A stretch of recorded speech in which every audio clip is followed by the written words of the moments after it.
punggung lelaki ini, tumbuh kuku manusia, menyentuhnya dengan tangan.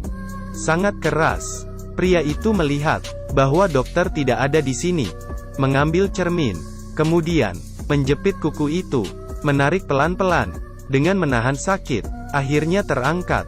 Cairan kuning menyembur keluar. Dia melihat dengan detail. Ternyata kuku wanita. Dia mengingat soal semalam. Hanya teringat ada sepasang tangan.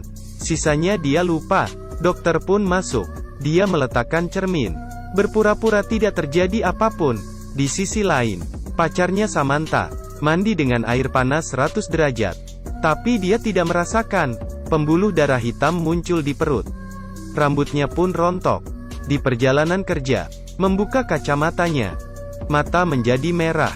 Samantha terkejut. Tetapi karena dia suka bekerja, tetap pergi ke resto, dan memotong sayur.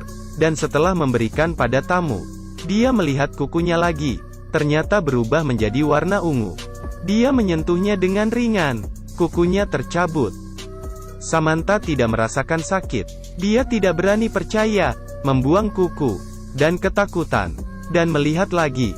Ternyata kurang satu kuku lagi. Dia langsung mencari. Tiba-tiba, di luar ada yang berteriak. Dia berlari keluar. Melihat keadaan begini, dia terkejut dan ketakutan. Ternyata tamu. Makan kukunya. Samantha langsung berlari keluar. Segera ke rumah sakit. Pihak rumah sakit bingung ketika melihatnya. Dan hanya memberitahunya, perhatikan nutrisi. Dia pulang ke rumah.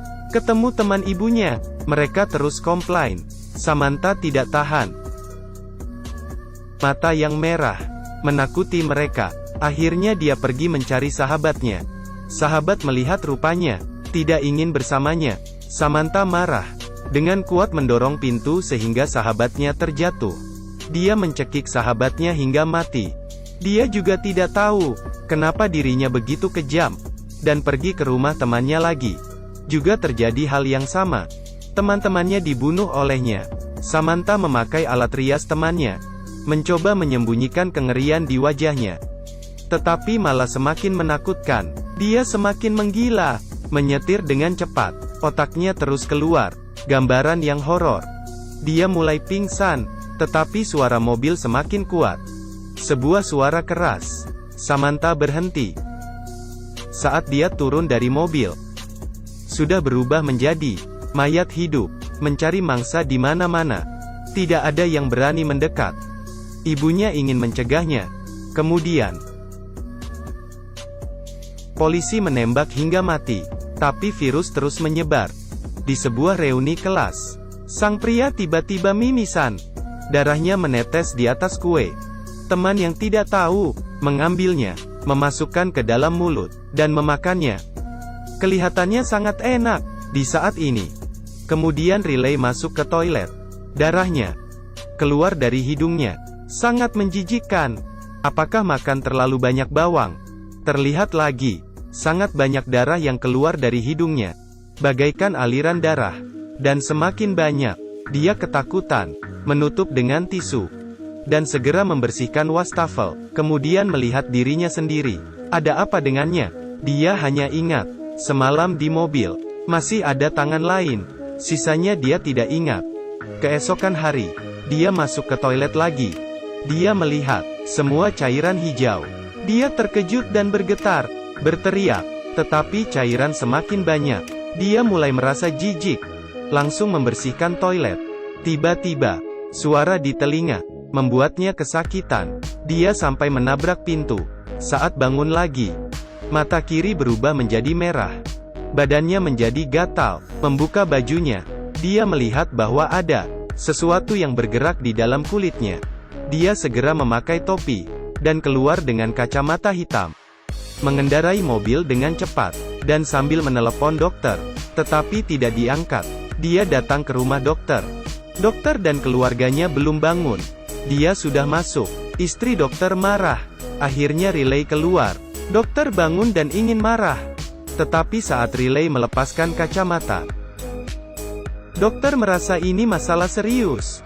Menyuruhnya langsung ke rumah sakit. Riley tidak mau, karena beberapa hari lalu sudah ada beberapa orang dengan penyakit yang sama. mati di rumah sakit. Dia langsung pergi, sampai di supermarket, membeli beberapa jarum dan benang, pisau dan alkohol. Dia masuk ke toilet, yang bau dan rusak, meminum alkohol itu, menggunakan pisau untuk menusuk kulitnya. Dia menahan kesakitan, memasukkan tangannya ke dalam, dan mengeluarkan sesuatu seperti cacing. Kemudian memotong bagian bahu, dan memasukkan tangan ke dalam, dengan kuat menangkap. Kemudian menggunakan mulut, mengeluarkan cacing yang sama, dan juga muka. Terakhir menjahit kulit dengan jarum dan benang. Dia segera mencari teman, karena beberapa hari lalu, mereka minum alkohol di bar. Ada teman yang menciumnya, takut tertular. Dia memanggil temannya yang sedang belajar. Riley melihat dahinya berubah hitam. Matanya berubah menjadi merah, mengatakan dia sudah tertular. Tetapi temannya mengatakan, dia tidak membuka lensa kontak. Mata jadi meradang. Riley mau membawanya pergi. Saat ini, pria yang menyukainya datang menghentikan. Pria itu langsung memukulnya ke dinding, melepaskan kacamata. Pria itu ketakutan. Saat menjelaskan, temannya pergi membujuk. Tiba-tiba darah keluar. Pria itu terkejut dan takut. Riley membawa temannya pergi. Apa ide dari mereka? Si gadis ingin melepas lensa kontak, tetapi tidak bisa. Agak kuat, mengambil dari bawah. Malah bola mata yang keluar. Mengerikan. Gadis itu menjadi takut, dan berteriak. Riley menghiburnya, dan memeluknya. Mereka berdua terinfeksi oleh virus misterius. Dan Riley pernah melihat pelaku virus. Mereka berencana mencari orang itu dulu. Mereka pergi mencari kontak antara pelaku. Yang membuka pintu adalah seorang pria. Riley langsung mengatakan ingin membeli pistol. Pria itu menjawab hanya menjual obat terlarang. Saat Riley membuka kacamata, pria itu terkejut, dan mengeluarkan pistol. Kemudian, Riley mengeluarkan kertas pencarian, memaksanya untuk memberitahu lokasi pelakunya. Di saat itu, polisi masuk, menangkap semua orang. Di saat yang sama juga, keluar darah dari mulut Riley. Dia pun pingsan. Mereka membawanya ke rumah sakit. Gadis itu tidak tahan. Mereka terinfeksi lebih lanjut. Akhirnya gadis itu meninggal. Saat gadis didorong ke tempat perhentian. Di saat itu juga, pelakunya berpura-pura menjadi dokter, datang ke rumah sakit, ingin membunuh Riley. Saat Riley mengangkat kepala, melihat pelakunya, pelaku melihat hasil tes virus sendiri. Dengan senang, dia membuka pakaiannya, memperlihatkan bom padanya.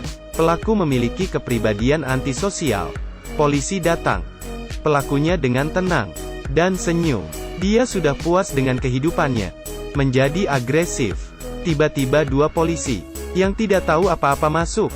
Pelaku mengeluarkan pistol dan menembak mereka, dan juga dokter bahkan suster. Semua mati. Dia berhenti. Hatinya senang. Kaki polisi wanita terluka. Pelaku berjalan mendekat. Riley datang, menyentrumnya dengan alat pacu jantung. Keduanya berkelahi. Pelaku mau mengambil pistol. Riley menahannya. Pelaku mencekik leher Riley. Riley tidak dapat bernafas, memuntahkan darah hitam. Terkena muka pelaku. Pelaku mengambil pistol, dan menembak Riley. Kemudian berbaring dan berteriak. Sangat menjijikan. Pelaku pelan-pelan mendekati polisi wanita itu. Dia sangat ketakutan. Pelaku mengangkat pistol.